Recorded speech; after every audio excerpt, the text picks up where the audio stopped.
Hello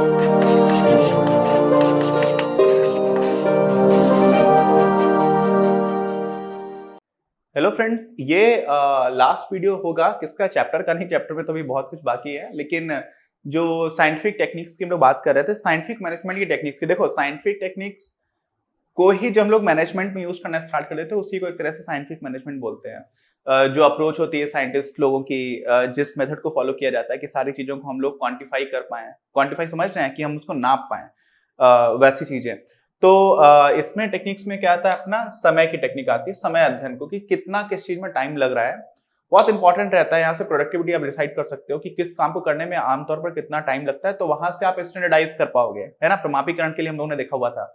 तो यहाँ पर क्या है, कोई भली भांति परिभाषित काम है, जैसे मान लीजिए कुछ भी हो सकता है, मार्कर बनाना भी एक परिभाषित काम है ना। या कोई एक कुछ चीजें क्वालिटेटिव होती है, जैसे मान लीजिए बोल दिया गया कि आपको एक पेज का निबंध लिखना है, तो वो बहुत अलग चीज हो गई। आपको पोयम लिखनी है, वो भी बहुत क्वालिटेटिव हो गया। किसी को शब्द थोड़ी भरने हैं, लेकिन आपको बोला जाए कि आपको टाइप करना है, तो आपको पता है कि कितने वर्ड्स पर मिनट में आप कर पा रहे हो। तो वो एक ऐसा काम है जिसको आप डायरेक्टली क्वांटिटी के टर्म्स में नाप सकते हो, है ना।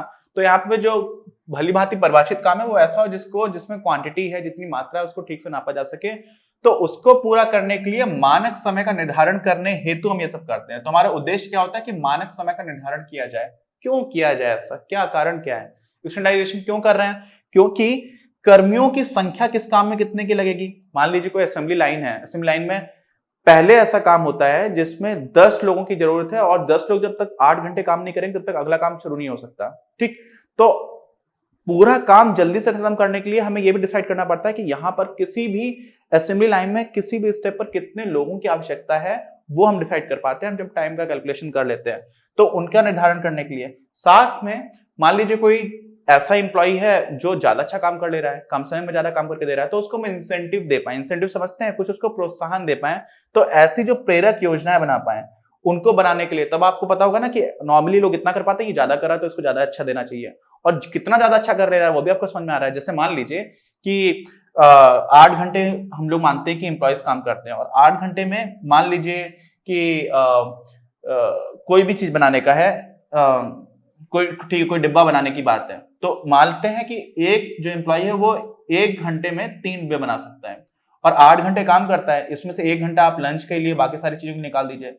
तो अगर वो 21 डिब्बे बना रहा है तो काम ठीक ठाक कर रहा है। लेकिन अब मान लीजिए कोई एम्प्लॉय जो रोज 15 डिब्बे ही बनाता है, और एक दूसरा है जो 30 बनाता है, तो इसमें क्या हो जाएगा, जो 30 बना रहा है उसको 9 डिब्बे एक्स्ट्रा बनाने के लिए कुछ इंसेंटिव दिया जाना चाहिए, और जो 15 बना रहा है उसको कुछ ऐसा करना चाहिए कि तुम भी ज्यादा बनाओ तो उसको कुछ कम पैसे दिए जाने चाहिए, क्योंकि पैसा ही सबसे बड़ा इंसेंटिव है। क्योंकि हम लोग व्यवसाय की बात कर रहे हैं, इस तरह के फॉर्म की बात कर रहे हैं, तो वो कितना होना चाहिए। अब ऐसा नहीं हो जाए कि ये 21 की जगह 30 बना रहा है, तो आप इसको 21 की जगह करीब 50 डिब्बों के हिसाब से प्रॉफिट दे दो, तो वो हमें कैलकुलेट करना पड़ता है। ठीक, तो ये सारी चीजें की जाती हैं। अब समय की कौन सी, जो अध्ययन करने में कौन सी पद्धति को हम यूज करेंगे, समझ रहे हैं। कहां पर स्टॉप वॉचेस का बहुत यूज करते थे टेलर साहब, तो कहां पर कौन सी टेक्निक, जैसे कॉस्ट कितनी पड़ जाएगा आपको भी समझना पड़ेगा। किस तरह की फैक्ट्री है, जो काम है उसकी मात्रा, कितना बड़ा वॉल्यूम है, उसकी फ्रीक्वेंसी क्या है, कितनी बारंबारता है। तो इन सारी चीजों पर जो काम की मात्रा यानी कि वॉल्यूम है, आप समझ लीजिए, बारंबारता मतलब फ्रीक्वेंसी होगी। परिचालन का समय चक्र क्या है, मतलब एक ऑपरेशन साइकिल की एक चीज यहां से बनना स्टार्ट हुई, करते करते करते ये सारी चीजें होंगी, तब जाकर के कंप्लीट होगी। तो वो ऑपरेशन साइकिल में कितना टाइम लगता है, और साथ में समय मापन की लागत, कितना पैसा लगेगा। इन सारी चीजों पर क्या डिपेंड करेगा, इन सारी चीजों पर सिर्फ ये डिपेंड करेगा कि हम लोग समय मापन में कौन सी पद्धति का यूज करेंगे। जो समय अध्ययन है, जो टाइम स्टडी है, उसमें हम कौन सा मेथड यूज करेंगे, जिससे कि हम ये सारी चीजें पता कर पाए। पता करना किस लिए, स्टैंडर्डाइजेशन के लिए। स्टैंडर्डाइजेशन क्यों करना, ये सारी चीजें करने के लिए। ठीक हो गया।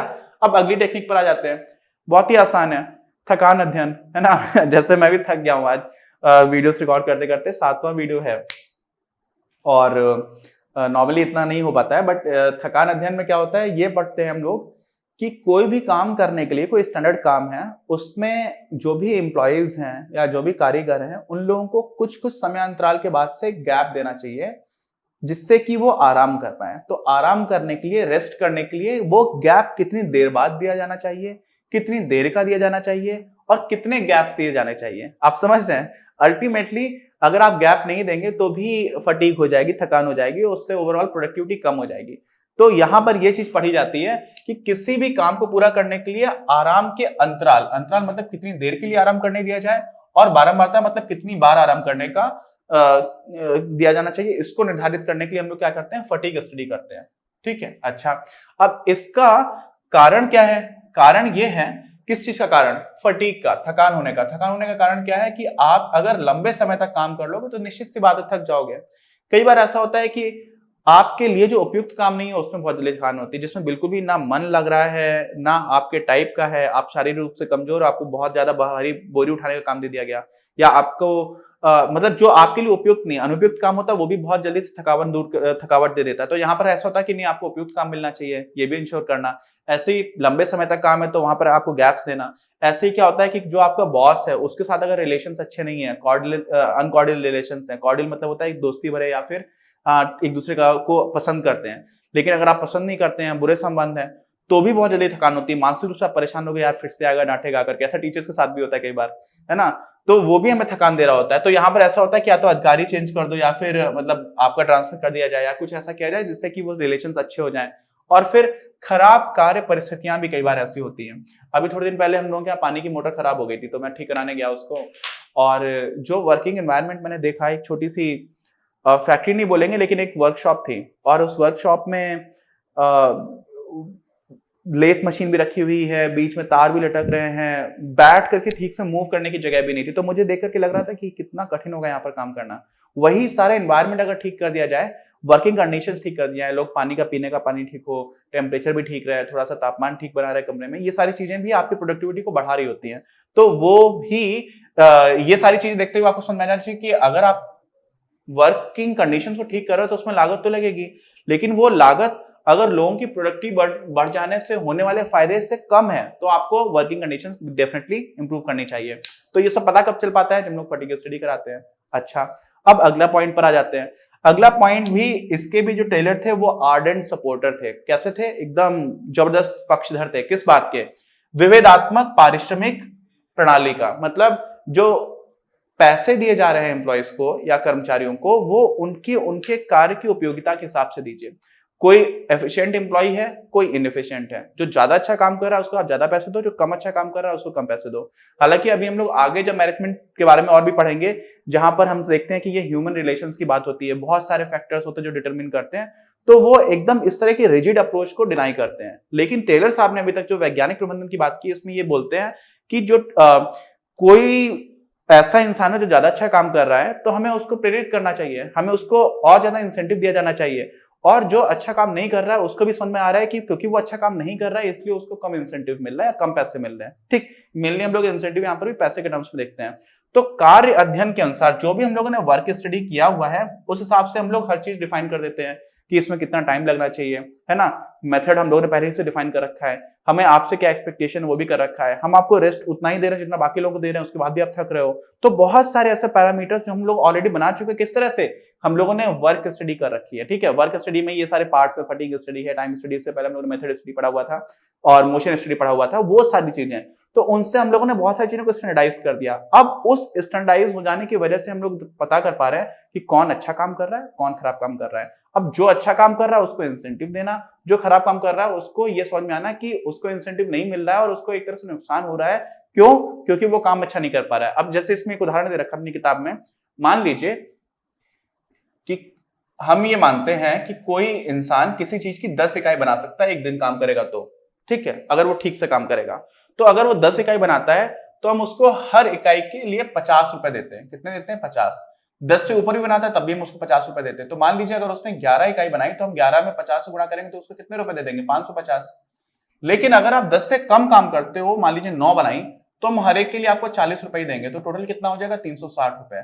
तो आप सोचिए, इसने सिर्फ 2 इकाई ज्यादा बनाया। कितना बनाया? सिर्फ 2 इकाई, तो उसको तो 550 रुपए मिल रहा है। और जिसने 9 इकाई बनाया, सिर्फ 2 इकाई कम, उसको 360। तो 190 रुपए का गैप है। अब 190 रुपए का गैप बहुत बड़ा गैप हो गया, जबकि उसके प्रोडक्शन में इतना अंतर नहीं है। तो यहां पर सारे लोगों को ये प्रेरणा मिलेगी कि कम से कम जो अपना स्टैंडर्ड उसको तो मैच करना है, जिससे कि 50 रुपए तो मिले ही मिले।